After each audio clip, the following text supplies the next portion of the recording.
యేసుక్రీస్తు శ్రేష్టమైన ఉన్నతమైన నామంలో అందరికీ వందనాలండి. దేవాది దేవుని మహాకృపను బట్టి ప్రతి ఒక్కరికి నా ప్రత్యేకమైన వందనాలు తెలియజేస్తూ ఉన్నాను. ఈ వాక్యాన్ని అనేక మందికి షేర్ చేయమని అడుగుచున్నానండి. దేవాది దేవుడు ఈ దినాన్న మనతో మాట్లాడుచున్న అంశం ఏంటంటే వ్యర్థము అనే అంశం ద్వారా ఆయన ఈ దినాన్న మనతో మాట్లాడుచున్నారు. అయితే కీర్తన గ్రంథము 127వ సంకీర్తన మొదటి చరణము, యెహోవా ఇల్లు కట్టించని ఎడల దాని కట్టువారి ప్రయాసము వ్యర్థమే. యెహోవా పట్టణమును కాపాడని ఎడల దాన్ని కావలి కాయువారు మేలుకునుట వ్యర్థమే. దేవుడి పరిశుద్ధ వాక్యం దీవించునుగాక. ఆమెన్. ప్రార్థన. మహోన్నతుడ, మహిమగల రాజా, సర్వోన్నతుడ, సర్వాధికారి, నీ కృపగల నామంలో లెక్కించలేని స్థుతి స్తోత్రములు చెల్లించుకుంటున్నాను తండ్రి. ఈ దినాన్న నాయన వ్యర్థం అనే మాటల ద్వారా మీరు సూటిగా తేటగా మాతో మాట్లాడుచున్నారు తండ్రి. ఏది మా జీవితంలో వ్యర్థమై ఉన్నదో దాన్ని తీసివేసి నాయన ప్రభా నీకు ఇష్టమైన బిడ్డలుగా జీవించగలగడానికి సహాయం దయచేయండి ప్రభా. నువ్వు లేకపోతే సమస్తం వ్యర్థమని వాక్యం తెలియజేస్తుంది. ఆ విషయాలు తెలుసుకుని నీకు ఇష్టమైన వారిగా జీవించడానికి కృప చూపించమని చిన్న ప్రార్థన సన్నిధానం చేర్చుకోమని నజరేయునేసు నామములో అడుగుచున్నాను తండ్రి. ఆమేన్. మరి దేవాది దేవుడి దినాన్న మనతో ఏం మాట్లాడుచున్నారండి? వ్యర్థము. ఏంటి వ్యర్థం అని చూస్తున్నట్లయితే ఇక్కడ యెహోవా ఇల్లు కట్టించని ఎడల దాని కట్టువారి ప్రయాసం వ్యర్థమని దేవుని వాక్యం అంటే మరి ఈ లోకానుసారంగా మనం ఇది చూసినట్లయితే ఈ లోకానుసారంగా ఒక ఇంటిని నిర్మించుకోవాలంటే మనకి ఏం కావాలండి? మరి డబ్బు కావాలి. ఆ డబ్బు మన దగ్గర ఉంది. ఆ డబ్బుతో ఆ యొక్క ఇంటి నిర్మాణం కోసము ఇటుకలు కానివ్వండి, సిమెంట్ కానివ్వండి, ఐరన్ కానివ్వండి, మరి ఏదైతే అవసరమైందో సమస్తమును ఆ డబ్బులతో మనం ఏం చేసామండి? సమకూర్చుకున్నాం. అయితే అవన్నీ మన దగ్గర ఉన్నాయి, మరి ఇంటి పని పూర్తవుతుందా అని ఒక ప్రశ్న ఇది నాన్న ఆయన అడుగుతున్నాడు. మరి అవన్నీ ఉన్నా మరి మనము ఎంత ప్రయాసపడినా ఆ పని అవుతుందా అంటే అవదనే చెప్తామండి. ఎందుకంటే మరి మన దగ్గర డబ్బు ఉన్నది, మరి అన్ని వస్తువులు ఉన్నాయి, కానీ మరి ఇంటి నిర్మాణం యొక్క ప్లాన్ వేసి మరి ఇంటిని నిర్మించడానికి ఎవరు కావాలండి? ఒక మేస్త్రి కావాలి. ఆ మేస్త్రి ఉంటేనే అక్కడ పని జరుగుతుంది. ఆ మేస్త్రి ఉన్న పని జరుగుతుందంటే ఆ మేస్త్రి కింద పని చేసేవారు అనేక మంది కావాలి. అంటే మరి ఇల్లు నిర్మించాలంటే మేస్త్రి అనేది చాలా ప్రాముఖ్యం కదండి. ఆ మేస్త్రి ఉంటేనే ఆ ఇంటి పని జరుగుతుంది. కాబట్టి మరి అన్నీ మన దగ్గర ఉన్నాయి, డబ్బున్న అన్నీ ఉన్నా కూడా మేస్త్రి లేకపోతే పని జరగదు. అదే మరి దేవుడు అంటున్నాడు కదా, యెహోవా ఇల్లు కట్టించని ఎడల దాని కట్టువారి ప్రయాసం వ్యర్థమే. మరి ఒక ఇంటిని నిర్మించుకోవడానికి మీరు ఎంత ప్రయాసపడినా, మీరేం చేసినప్పటికీ కూడా మరి ఆ ప్రయాసం అంతా వ్యర్థమని ఆయన తెలియజేస్తున్నారు. ఎందుకంటే ఆయన ఇల్లు కట్టించలేకపోతే దాన్ని కట్టువారి ప్రయాసం వ్యర్థమే. ఒక గృహం నిర్మించుకోవాలంటే దేవుని కృప చాలా అవసరం. ఈ లోక సంబంధమైనది. అయితే మరి పరమ సంబంధమైన రీతిగా కూడా మరి ఒక ఇంటిని మనం నిర్మించుకోవాలంటే మనం ఎలా ఉండాలండి? దేవుని యందు భయభక్తులు కలిగి ఉండాలి, దేవుని యందు విశ్వాసం కలిగి ఉండాలి, దేవుని యందు నిరీక్షణ కలిగి ఉండాలి. మరి ఇలాంటి లక్షణాలన్నీ ఉన్నప్పుడు మరి పరలోకమందు మన కొరకు మరి ఒక ఇల్లు సిద్ధమవుతుందండి. ఆ ఇంటిని పొందుకునేవారుగా మనం ఉండాలంటే దేవుని యందు విధేయతను కలిగి జీవించేవారుగా ఉండాలి.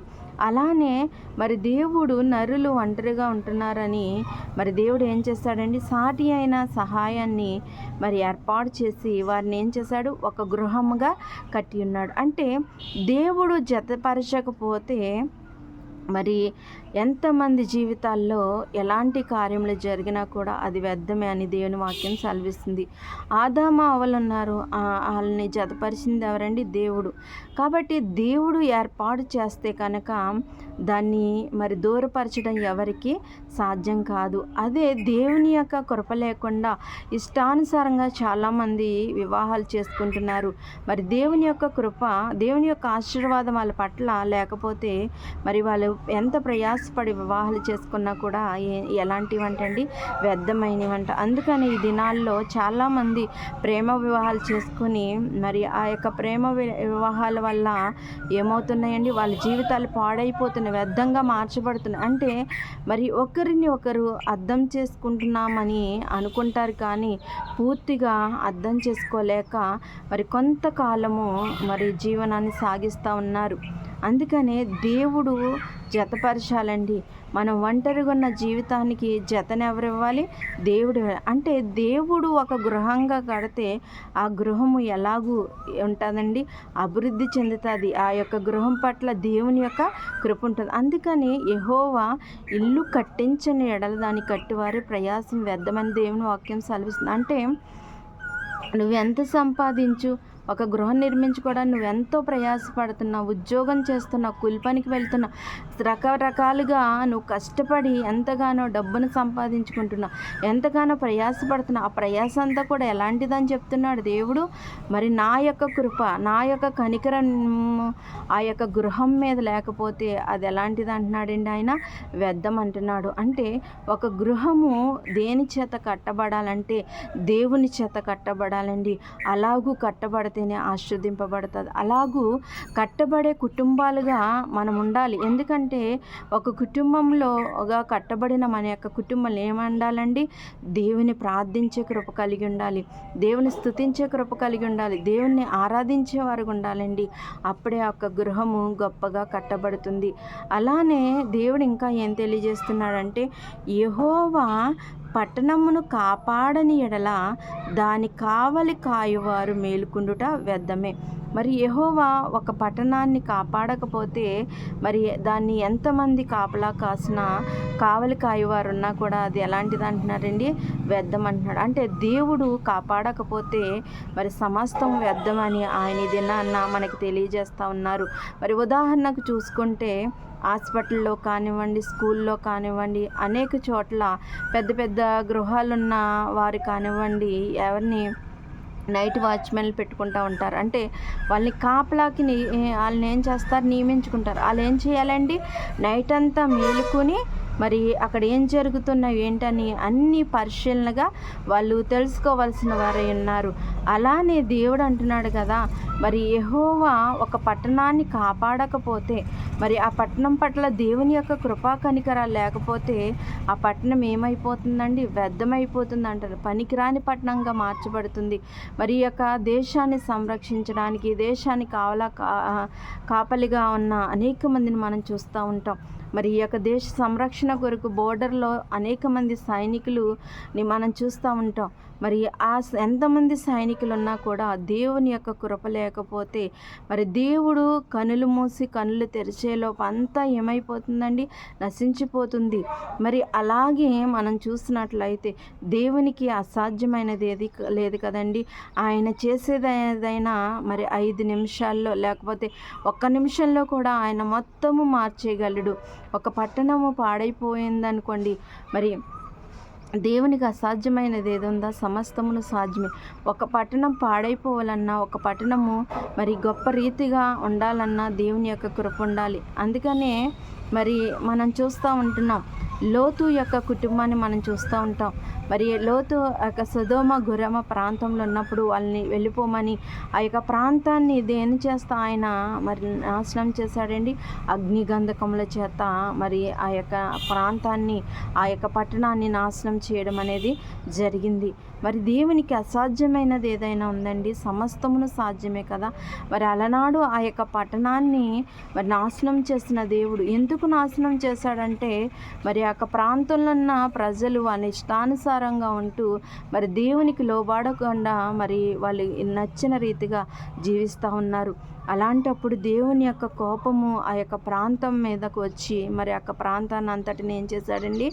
దేవుడు నాశనం చేశాడు. అలాంటిది ఎంతండి? అందుకని అంటున్నాడు కదా, మరి ఒక పట్టణాన్ని కాపలా కాయడానికి ఒక వ్యక్తి రాత్రంతా మేల్కొని ఉండి ప్రయాసపడినా కూడా ఆ ప్రయాసం ఎలాంటిది అంటున్నాడండి? దేవుడు వ్యర్థమైనది అంటున్నాడు. ఎందుకంటే నా యొక్క కృప, నా యొక్క కనికరం లేకపోతే ఆ పట్టణం ఏమైపోతుంది? పాడైపోతుంది. కాబట్టి మరి యెహోవా పట్టణముని కాపాడకపోతే దాని రాత్రంతా మేలుకొని ఉండి ఒక వ్యక్తి ఉన్నా కూడా అది ఎలాంటిదండి?